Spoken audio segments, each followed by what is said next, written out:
Assalamualaikum warahmatullahi wabarakatuh. Yang terhormat Ibu Putri Rahardian Diah Kusumawati MPD selaku dosen pengampu mata kuliah Statistika Pendidikan dan teman-teman semua yang berbahagia. Kami dari kelompok 3 izin mempresentasikan hasil diskusi dari kelompok kami dengan judul penyajian data. Sebelum itu, izinkanlah saya sebagai moderator untuk memperkenalkan anggota kelompok saya.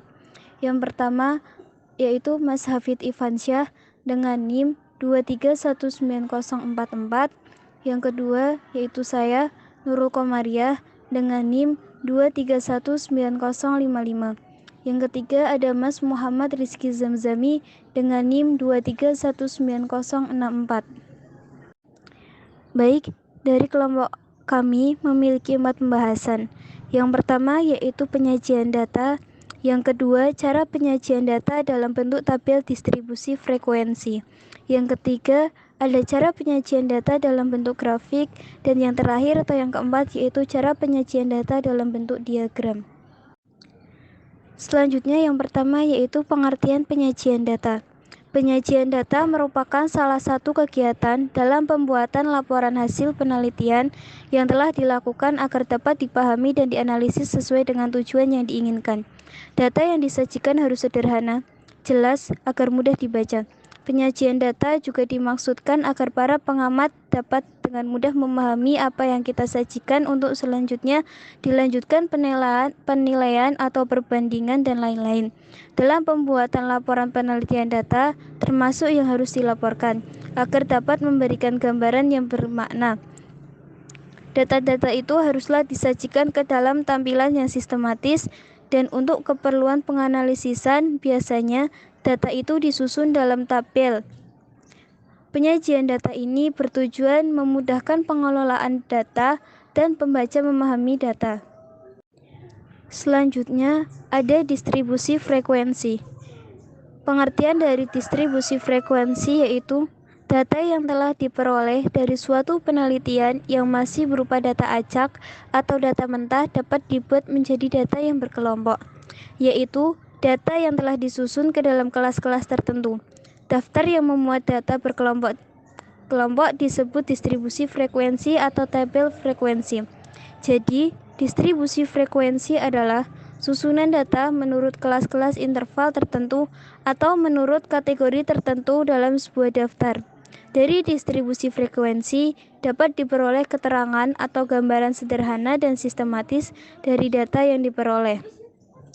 Adapun bagian-bagian distribusi frekuensi, yaitu sebuah distribusi frekuensi akan memiliki bagian-bagian sebagai berikut. Yang pertama, kelas-kelas. Kelas adalah kelompok nilai data atau variabel. Yang kedua, batas kelas.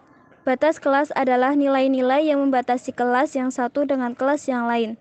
Terdapat 2 batas kelas, yaitu batas kelas bawah terdapat di deretan sebelah kiri setiap kelas.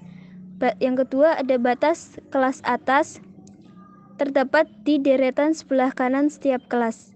Yang kedua yaitu ada batas kelas merupakan batas semu dari setiap kelas, karena di antara kelas yang satu dengan kelas yang lain masih terdapat lubang tempat angka-angka tertentu. Yang ketiga ada tepi kelas. Tepi kelas disebut juga batas nyata kelas, yaitu batas kelas yang tidak memiliki lubang untuk angka tertentu antara kelas yang satu dengan kelas yang lain. Yang keempat, ada titik tengah kelas atau tanda kelas. Titik tengah kelas adalah angka atau nilai data yang tepat terletak di tengah suatu kelas. Yang kelima, ada interval kelas. Untuk interval kelas sendiri yaitu selang yang memisahkan kelas yang satu dengan kelas yang lain. Kemudian yang keenam, ada panjang interval kelas atau luas kelas. Panjang interval kelas adalah jarak antara tepi atas kelas dan tepi bawah kelas. Kemudian yang terakhir ada frekuensi kelas. Frekuensi kelas adalah banyaknya data yang termasuk ke dalam kelas tertentu. Mungkin itu yang dapat saya sampaikan, bisa dilanjut oleh pemateri berikutnya. Ya, perkenalkan nama saya Muhammad Rizky Zamzami dengan NIM 2319064. Di sini saya akan menjelaskan materi tentang macam-macam penyajian data dalam bentuk diagram. 1. Diagram batang. kedua, diagram garis, ketiga, diagram lingkaran, keempat, diagram lambang atau diagram simbol, kelima, kartogram atau diagram peta. Berikutnya yaitu mengklasifikasikan data ke dalam kategori tertentu. Definisi klasifikasi dan data. Klasifikasi. Klasifikasi adalah sebuah proses yang menjelaskan atau membedakan konsep atau kelas data dengan tujuan untuk dapat memperkirakan kelas dari satu objek yang kelasnya tidak diketahui. Data. Data adalah bagian dari fakta yang mengandung arti yang menghubungkan dengan kenyataan, simbol-simbol, gambar-gambar, angka-angka, huruf-huruf, atau simbol-simbol yang menunjukkan suatu objek, kondisi, atau situasi, dan lain-lain. Berikutnya yaitu jenis-jenis klasifikasi data. Yang pertama, klasifikasi data menurut jenis data. Yang kedua, klasifikasi data menurut sifat data. Yang ketiga, klasifikasi data menurut sumber data.